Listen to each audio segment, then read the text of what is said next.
Let's begin with the Today weather alert in Victoria, with residents being warned to brace for severe heat today and strong winds, with much of the state under fire danger warnings. Let's go live to Today Melbourne reporter Christina Hearn now. Chris, good morning to you. It'll swelter up to 42 degrees in Melbourne.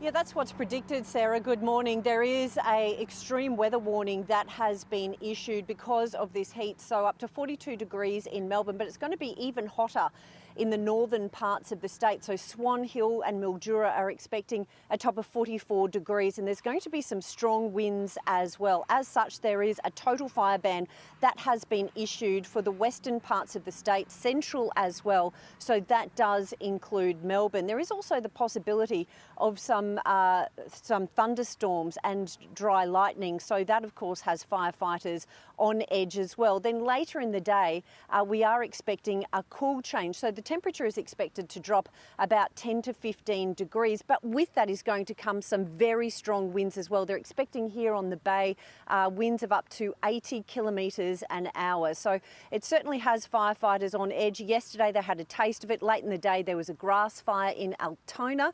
They managed to get that under control, but obviously they are very concerned about the conditions here today, a top of 42 degrees. Sarah. Chris, thank you. It has been a deadly 24 hours on Queensland's roads, with a father and his child killed in a two-car crash. Live to Today Queensland reporter Andrea Crothers. Andrea, are police any closer to working out how this happened? Good morning, Jane. Well, it's a suspected high-speed crash. A 37-year-old man and his 4-year-old son dying in that crash.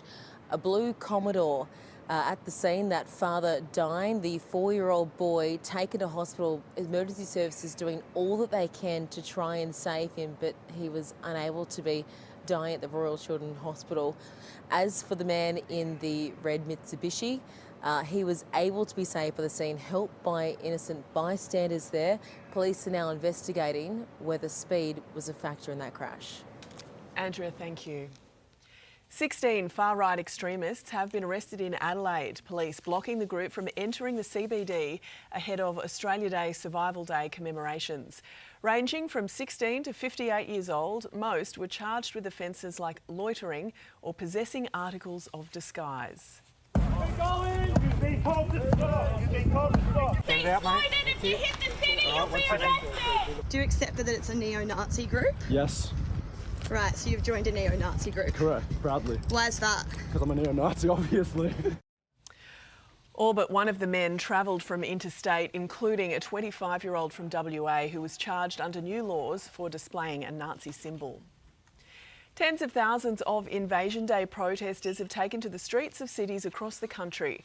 From Sydney to Perth, they rallied not in support of Australia Day, but to make sure January 26 is marked and recognised as a day of mourning.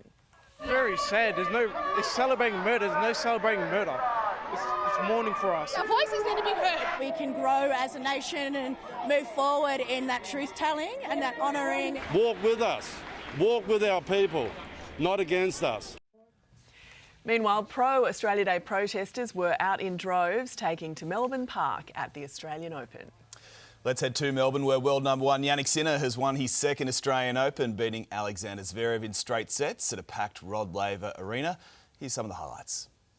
It was a case of back-to-back titles or third time lucky in the men's final. They've been working on that. Losing the first set 6-3, Zverev began to work his way back into the match. A second Australian Open title. Tomorrow marks 80 years since the liberation of the Auschwitz Nazi concentration camp in Poland. Live now to Nine's Europe correspondent Edward Godfrey, who is there. Good morning to you, Edward. It will be a solemn but special day.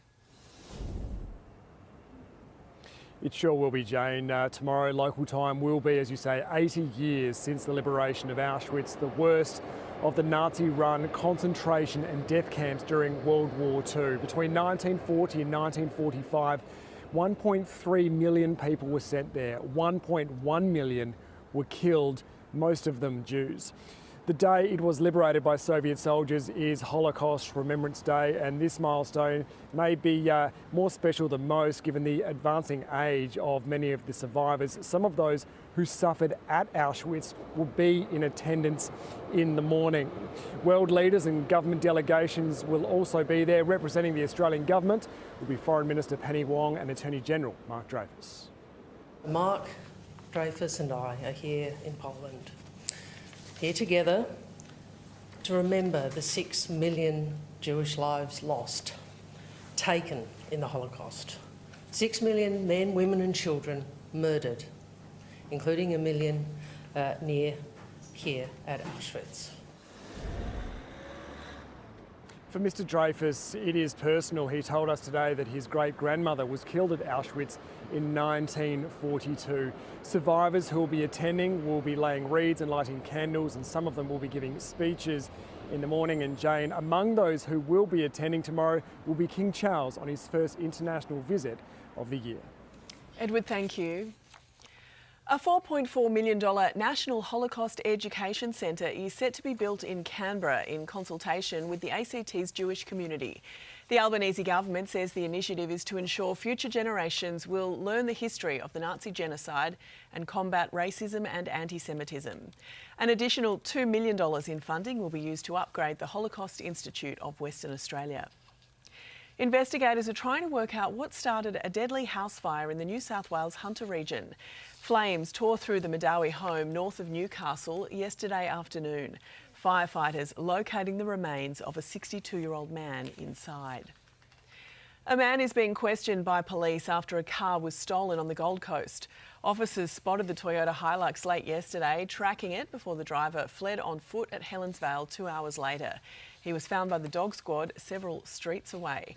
The ute was taken from an Orang business earlier in the day. A man has died and 2 others are injured after a fight at a home in Melbourne.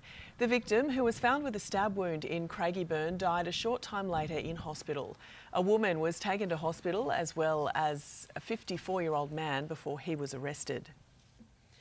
A 75-year-old woman has been charged with the alleged murder of her roommate at an aged care home in Perth South. Police say the pair had been living together for 4 days before the 88-year-old was killed. The aged care provider telling 9 News it is working with authorities, adding its staff responded quickly and professionally. Residents living in a southwestern Sydney apartment could be unable to return to their homes for days after a fire ripped through the complex. 50 people were forced to flee when flames started taking hold of the units in Liverpool. What the hell? The firefighter came banging on our door and I opened it and then he evacuated us out. We have to stay in the car. 9 homes were damaged, with 3 left a charred mess. 3 children have been attacked by dingoes on Queensland's Gari Island in the past 2 weeks. A 2-year-old girl was bitten on the leg yesterday, while a 4-year-old recently suffered an injured shoulder, and a 3-year-old was nipped on the leg last week. Authorities say the animals target smaller children as they recognise them as an easy target. New South Wales courts have seen a dramatic drop in the number of people charged with cocaine possession. New figures reveal a quarter of those caught with the drug were given a fine rather than having to front court last year. It comes after officers were given discretion on issuing an infringement notice or pressing charges, a move the police minister says is taking pressure off the system. Police are investigating after a Toyota RAV4 was spotted travelling the wrong way down the middle of the M1 in Queensland. This footage showing the car travelling at speed close to oncoming traffic near the Helensvale North exit. Officers intercepted the driver soon after, taking the man into custody. Hundreds of homes are without electricity across Perth this morning after rainfall sparked more than 130 power pole fires across multiple suburbs. At the peak of the outage, 38,000 homes were plunged into darkness, that number dropping to around 8,000 yesterday. Western Power are literally throwing everything at this. We've got teams working around the clock to make sure that we can rectify any outages. Residents who have been without power for more than 12 hours can apply for a payout from Western Power. The federal government is adding the fight against sports corruption into its 2025 re-election agenda. Labor promising to introduce long-awaited national laws against match fixing following a string of recent scandals. Most states and territories have their own laws against cheating in sports gambling, but inconsistencies make enforcing them difficult.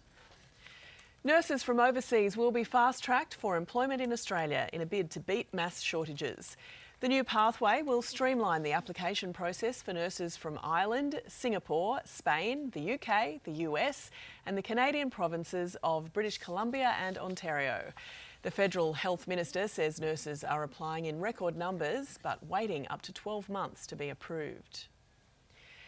As thousands of people prepare to head to Sydney's beaches this public holiday, the city's cleanest and dirtiest places to swim have been revealed. Let's bring in today Sydney reporter Jack Hahn at Lake Parramatta. Jack, it seems west is best.